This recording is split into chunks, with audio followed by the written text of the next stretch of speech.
Olá, você que está aqui, nós estamos com um programa novo, um podcast novo, Sem Neura com o Dr. Curcio. É isso mesmo. E hoje nós estamos aqui iniciando esse trabalho maravilhoso com um convidado aqui especial e daqui a pouquinho realmente você vai conhecê-lo. Mas eu quero falar com você o seguinte, você conhece a psicanálise? Sabe como ela funciona? Sabe os meios, as abordagens? Já tirou dúvida com alguém, com algum especialista? Pois é, hoje nós estamos aqui com o Dr. Wellington Amaral. Seja bem-vindo, doutor. Obrigado, um prazer estar aqui no programa Sem Neura, né? Primeiro episódio, né? Uma honra, né, para mim estar participando aqui desse primeiro episódio aqui do Sem Neura. Vai ser muito bom. Bacana. Doutor, me fala o seguinte, o senhor é psicólogo, psicanalista, né? E já trabalha bastante tempo dentro dessa área, né? Bastante tempo, né? Assim, eu formei em psicologia em 2016, mas na faculdade mesmo eu já tinha interesse na psicanálise. Desde o terceiro período eu já estudava psicanálise, aprofundava, né? E era uma paixão para mim, sempre foi uma paixão para mim a psicanálise, entender um pouco mais sobre o inconsciente, né, os conceitos do Freud. Posteriormente eu fui caminhando para a linha mais lacaniana, mas sem perder a raiz freudiana, né? Exato, né? Que bacana. Gente, olha, é maravilhoso realmente a gente entender um pouco mais sobre esse conteúdo. Então, por isso que nós estamos aqui, para fornecer para você todas essas informações. Bom, doutor, vamos lá. Vamos perguntar aqui, fazer alguns questionamentos. O que as pessoas acham da psicanálise, né? Quais são esses estereótipos? Muita gente acha que a psicanálise é você ir para procurar um conselho. É uma das primeiras coisas que a gente pode dizer é que a psicanálise não é para você ir procurar um conselho, né? A psicanálise é um processo, né? E aí a gente tem outro mito também, que elas acham que esse processo é um processo que numa sessão vai resolver o problema, e nem sempre é assim. Então, a gente pode dizer que a psicanálise em si é um processo, né? Assim, que Freud criou, com muita maestria, né? Talvez a gente conte um pouco da história, né, nesse episódio aqui. Sim. Mas ela não é para dar conselhos, né? As pessoas muitas das vezes assim, eu vou procurar um conselho com um psicanalista. Não vai ter não. Já vou dizer que não vai ter, né? Muitas das vezes a conduta do próprio analista, às vezes é o silêncio, né? Esperando surgir algo ali do inconsciente para fazer a intervenção correta, sem atropelar as coisas, né? E atropelar o processo. Então, assim, muita gente se frustra, acaba se frustrando, né? Com essa questão de ir lá procurar um conselho na análise e não achar esse conselho, né? Vai achar o silêncio do analista muitas das vezes, né? Vai achar, às vezes, reflexões. Vai achar, eu mesmo, né, já passei por esse processo, né? Todos nós analistas devemos passar por esse processo, mas assim, a gente vai conhecendo quando a gente vai participando. É um negócio muito interessante que às vezes as pessoas entendem que é para ficar lá batendo papo. Mas vamos parar para pensar. É bater papo mesmo, mas só que é para buscar o inconsciente, é para falar sobre o inconsciente, né? Então vamos explicar para o público realmente qual que é essa intenção, qual que é essa diferença que a gente está vendo dentro da psicanálise com as outras abordagens? Podemos falar sobre isso? Claro, as outras abordagens, né, assim, a gente aprende, né, por exemplo, tem 3 linhas principais quando um psicólogo, uma pessoa que queira se tornar um terapeuta, ele pode seguir a linha da terapia cognitivo-comportamental, que hoje a linha de pesquisa é muito grande, né? A linha do humanismo, né? Existencial humanismo, que foi criado com Carl Rogers, e a psicanálise criada por Freud. A psicanálise, ela tem um diferencial, não puxando sardinha, né, pro nosso lado, mas a psicanálise ela tem um diferencial que ela vai atuar nas questões mais profundas do nosso ser. Né? O Freud, ele que criou o conceito de inconsciente, né, a partir de tópicas, né? Primeiro ele cria a primeira tópica, né, falando que tinha um aparelho psíquico, Esse aparelho psíquico teria ali a consciência, o pré-consciente e o inconsciente, né? E que nós seríamos, né, se governados, né, muitas das vezes não, né? A maioria das vezes a gente seria governados pelo nosso inconsciente. E aí, assim, as decisões que nós tomamos, escolhas de parceiros amorosos, por exemplo, né? Escolhas que fazemos na vida, até da profissão mesmo, né? Assim, tem muito a ver com a questão do nosso inconsciente, né? O inconsciente, às vezes, nos governa sem a gente perceber. As decisões, por que a gente toma uma decisão e não outra? Isso é uma questão própria do inconsciente. Exatamente, né? O inconsciente, ele vai trabalhando, né, em cima disso através dos padrões, né, da rotina. Então, aquilo que a pessoa absorve durante anos de vida vai se transformando ali para que ela possa exercer, dar um certo conforto também, dá conflito, mas a pessoa ela consegue ir adiante com relação a tudo que precisa. Mas dentro do consultório, às vezes as pessoas não sabem essa diferença, né? Porque, por exemplo, o psicólogo de psicanalista e psiquiatra, nós temos diferenças. Tem gente que acha que dentro das abordagens, por exemplo, TCC, dessa técnica, ela é só para psicólogo ou ela pode ser para psicanalista? Explica para o pessoal aqui. Pois isso é até uma discussão que muitas das vezes a gente já tem, né? Hoje, na sociedade, com um tanto de informação, às vezes a gente é seduzido, às vezes, a procurar novas abordagens, né? E a psicanálise, ela por si só já tem um campo teórico vasto, extenso, né? Que não justifica, às vezes, a gente misturar um pouco de TCC com psicanálise, às vezes psicanálise com humanismo. Porque o foco do psicanalista, muitas das vezes, vai estar no inconsciente. Isso. A TCC já vai trabalhar questões de padrões comportamentais, crenças comportamentais, que é muito diferente, né? Assim, identificar as emoções, né? É o agora. É um processo, assim, às vezes, mais rápido, tem exercícios. Na psicanálise não vai ter exercício, né? Vai ter fala, né? A gente vai incentivar a pessoa a falar para que nessa fala surja o inconsciente, que isso é o diferente das outras abordagens, né? A pessoa falando, uma hora o inconsciente aparece, ali a gente consegue intervir. Que bacana. E o psiquiatra, ele não faz terapia. Então, o psiquiatra, como que ele atua nessa área? Então, é muito importante, doutor Curso, a gente diferenciar, né, então, o que é um psicólogo, um psiquiatra e um terapeuta, né? O psicanalista, ele entra no campo do terapeuta. Né? Assim, hoje a gente, para você se formar enquanto um psicólogo, né, você precisa fazer a graduação em psicologia, né, que é o bacharelado, né? Sim.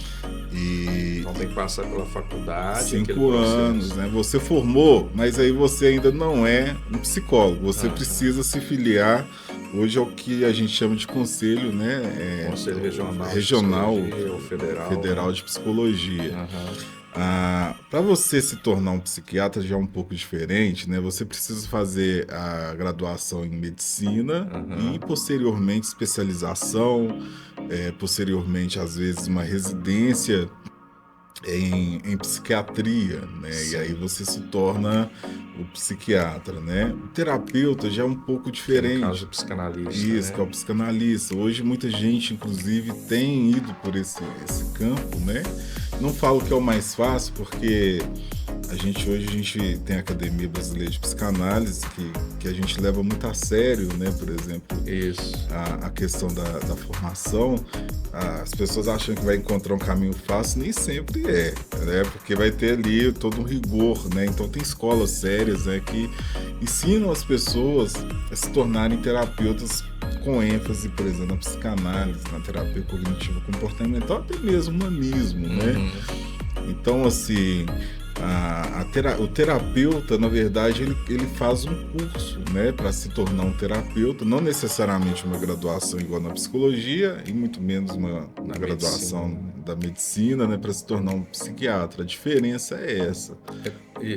daqui a pouquinho a gente vai falar um pouco sobre essa situação, mas o psicanalista ele é resguardado, né, em cima de uma classificação, né, que é a CBO 2515/50, que é do Ministério do Trabalho e Emprego. Então existe uma fiscalização em cima disso e ele também está dentro da Constituição Federal brasileira, né? Então por isso que muitas vezes as pessoas pensam assim, mas quem pode ser psicanalista? Pessoas que estão acima de 21 anos, ensino médio completo. Algumas instituições, algumas escolas preferem que tenha curso superior, né? Outras não. Então, isso vai muito da escola. Na academia, você que tem o ensino médio, você pode estar fazendo o curso ali sem problema algum. Você vai fazer o curso de formação e para você atender como qualquer outro tipo de profissional, tem que ter o registro, né, doutor? Então, tem que ter o registro. É algo muito interessante. Mas vamos lá, eu acho que esse processo de conhecer a psicanálise, ele vai muito mais além. E a gente precisa entender, né, para quem que é a psicanálise? Psicanálise para todo mundo, né? Para todo mundo? Todo mundo. Não, nem todo mundo. Volta atrás a minha palavra, né? Porque, na verdade, a psicanálise, para quem quer mergulhar, né, profundo ali nas suas questões, né? A gente, na teoria lacaniana, né, no seu próprio desejo, de procurar respostas, às vezes, e aprender a lidar, né, com muitas coisas que foram construídas ao longo do tempo. E nem todo mundo está disposto a passar por esse processo. Mas esse processo é só para rico? Não. Ou é só para quem está em crise? Como é que funciona? Explica Para quem deseja, doutor. Né? O processo é para quem deseja. É quem quer realmente, né, lidar com questões ali profundas. Né? É para quem quer resolver de fato. Não é resolver, mas muita coisa a gente não resolve. Né? Mas a gente aprende a lidar, né, com aquilo ali. Para quem não quer respostas rápidas, mas quer sim aprender de fato a ter uma transformação de vida duradoura, né? Então a psicanálise eu falo que é para quem quer, né? Para quem deseja, é muito mais além do que a questão financeira, né? A questão do dinheiro, né?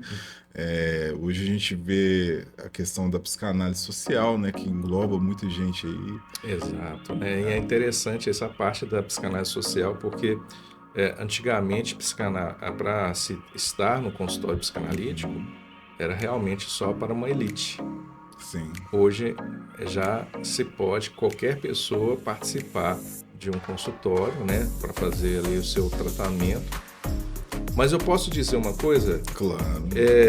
Eu vejo que a psicanálise, ela, no contexto geral, lá no consultório eu falo muito isso com os pacientes, ela é um desenvolvimento humano. A gente utiliza essa abordagem, essa ferramenta maravilhosa para desenvolver a pessoa. Por mais que ela possa estar passando por um momento de crise, mas também quando ela não está em crise, ela desenvolve essa pessoa.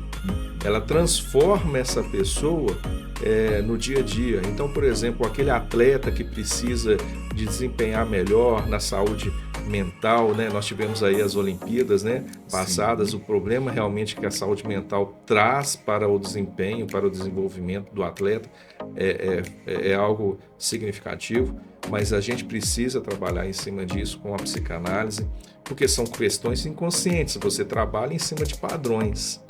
E aí tem um outro detalhe, doutor, que eu percebo muito dentro do consultório, é que a pessoa não precisa estar só em crise. A pessoa, às vezes, por exemplo, ela quer fazer uma viagem fora, vai morar fora no exterior, né? E ela precisa se conhecer melhor para ela se desenvolvendo, né? Ela pode estar fazendo ali a terapia. Pode sim. Eu falo assim que se tiver um pouquinho, né, de desejo ali já é o suficiente, né, para começar um processo analítico. Muita gente às vezes quer fazer formação, né, doutor?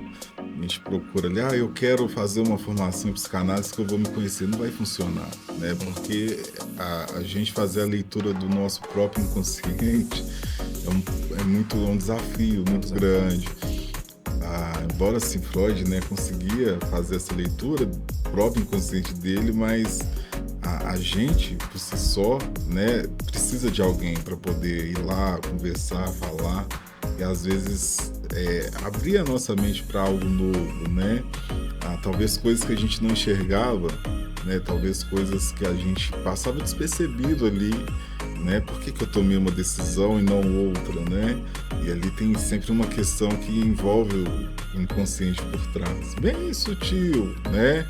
Então, assim, psicanálise é esse lugar que abre espaço, né, pro inconsciente aparecer. Eu acho que talvez seja um dos poucos lugares, né, que respeita ali essa abertura do inconsciente, né, desse outro sujeito, né, igual Lacan falava, né?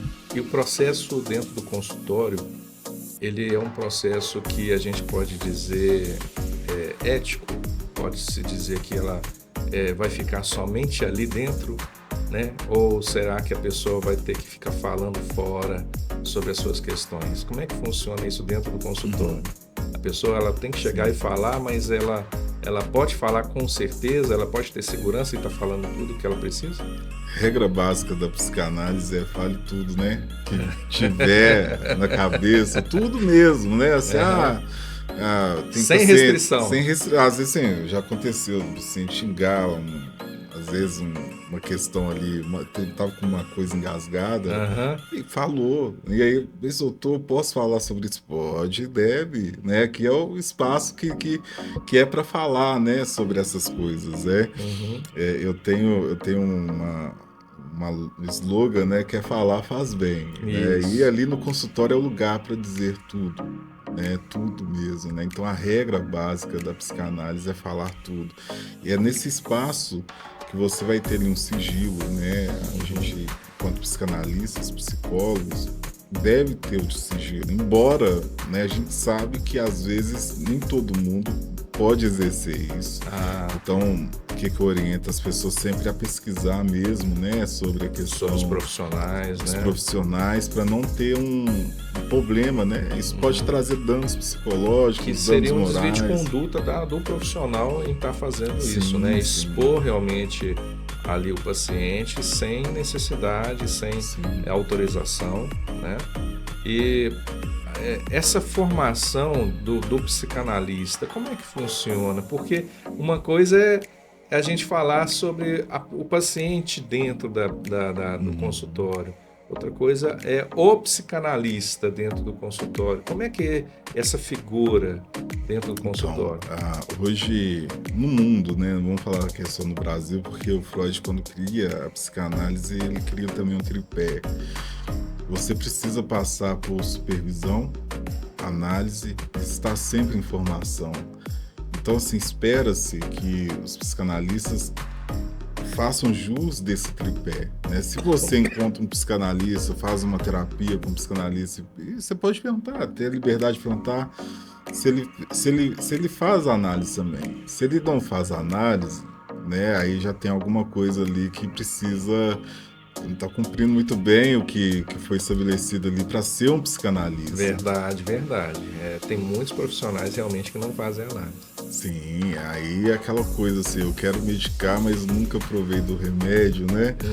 Então, uma dos tripés é isso, fazer supervisão, porque nem sempre o profissional consegue enxergar tudo, né, que o paciente fala, mas quando faz essa supervisão também é justamente com outro psicanalista e aí as informações, né, são sigilosas, né, essas informações não são repassadas para mais ninguém, né? E muitas das vezes também quando o psicanalista vai para a supervisão ele nem cita nome. Verdade. Não cita o nome do paciente, é mais mesmo para trazer ali uma orientação e uma visão. Muitas das vezes pode acontecer do psicanalista trazer questões dele ali para o caso, que isso atrapalha, né? O ideal que o Freud falava era que o analista deveria ser o mais neutro possível. E para ser neutro precisa passar por um processo de supervisão e formação. Que às vezes a gente, enquanto analisa, nós temos nossa estrutura psíquica, às vezes a gente pode querer ali tampar um buraco, igual no caso de neurose obsessiva, né? Verdade. às vezes se sentir especial, o paciente não está me dando a atenção que eu queria. Isso tudo são questões que a gente precisa ir para a supervisão e levar, e talvez quando a coisa começa a nos incomodar tanto, tá ali no processo de análise para falar sobre isso, por que isso está incomodando tanto. E ali, consequentemente, o analista vai entender também que tem questões dele, do inconsciente dele, que vai ser exposta ali nesse processo. Então ele passa por um processo de conhecimento do curso, logo depois ele, em paralelo, na verdade, ele tem que fazer as suas análises, né? Ele passa por uma terapia, né? Por uma questão pessoal, didática também, e aí logo depois ele tem que passar, quando ele tiver fazer os atendimentos, por um supervisor mais experiente para que possa estar passando as informações. Exatamente. Além de, para fazer esses atendimentos, é necessário ter o registro. Isso. Não se pode fazer atendimentos sem registro, né? Uma vez que a pessoa, você que está ali dentro do consultório, se você não sabe se a pessoa é registrada ou não, é importante perguntar qual que é o registro da pessoa que está ali atendendo. Apesar de que a maioria não pergunta, né? Não. Só vai ver quando está um relatório, um recibo, alguma coisa relacionada a isso, não é verdade? A gente tem que ter essa cultura, né, de perguntar, né, assim. Já aconteceu casos, doutor, muitas das vezes a pessoa não pergunta, mas aí fica a dica, hein? Já vou até falar aí. Olha aí, hein? As pessoas pesquisam, né? Já teve casos de eu começar um atendimento e a pessoa já sabe ali, né, do meu registro no CRP, né, no Conselho Regional de Psicologia, para ver se eu estava registrado. Para ela era muito importante aquilo ali, né? Então a gente pode ficar esperto, tá, gente? Às vezes as pessoas, elas não perguntam, mas elas pesquisam. E hoje informação, né, a pessoa que está exposta, né, no processo, tem ali todos os seus dados, muitas das vezes na internet, né? E aí fica fácil pesquisar. Se ela não tiver registrada, né, provavelmente pode ser que o paciente ali chegue e consiga descobrir que ele não está registrado em seja uma academia, seja uma organização, né? Uma escola, um instituto, realmente uma sociedade psicanalítica, né? Então, o Conselho Federal de Psicologia é de fácil acesso, mas na psicanálise você tem que verificar onde essa pessoa é registrada. Isso. Se ela está atendendo sem o registro, cai fora, né? Porque você não tem resguardo daquele atendimento, você não sabe de onde que ela está sendo supervisionada, né? É um problema grande isso, né? E é aquilo, né? São as questões que a gente confia em uma análise, são questões profundas. É verdade. A gente não pode confiar essas questões a qualquer pessoa. A gente deve confiar uma pessoa de confiança. Se a pessoa não faz o básico, né, que é ter um registro, como que a gente pode confiar uma pessoa assim? É verdade. Agora, para a gente terminar, né? Psicanálise, terapia, os mais antigos, é coisa de doido. Terapia é coisa de doido? Vamos lá. É só para quem está doido, é só para quem está com problema ali. A gente fala um pouquinho sobre isso. Mas a gente tem que tirar esses mitos. A gente tem que parar com essa situação de que a terapia é só para quem tem problema. Igual a gente falou no início desse programa, na verdade, né, a terapia por muito tempo teve elitizada, né, a classe alta, né, que fazia terapia, né? E aí o que sobrava, às vezes, eram os pacientes que tinham um problema de saúde mental, né, assim, e aí eram internados, às vezes, em instituições, hospitais psiquiátricos. Verdade.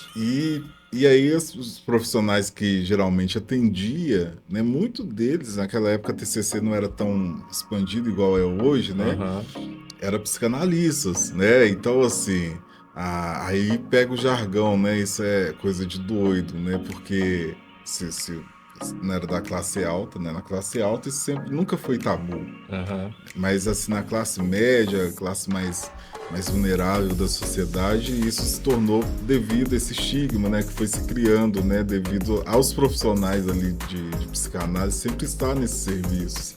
né, vinculados a esse serviço. E antes se fazia mais com os adultos, né? Mas hoje ela está sendo em todas as faixas etárias, não é isso?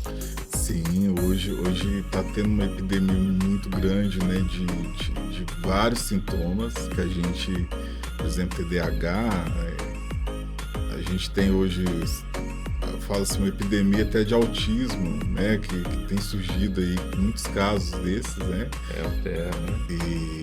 E aí, assim, exige, né, de ter um olhar diferenciado para essas demandas que aparecem na nossa sociedade. Isso é tanto para criança, aí para adolescente, para o Adulto. jovem, o adulto, né? A psicanálise em si, ela pode ser aplicada a partir de... Já atendi crianças ali de 2 anos e meio, você já consegue já atender.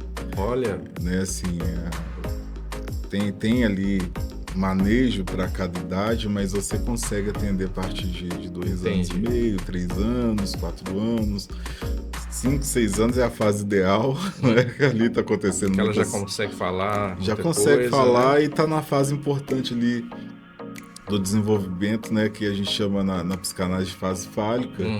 E ali a gente já consegue perceber, né, a própria estrutura, né, da criança, né, funcionando. Que bacana, bacana.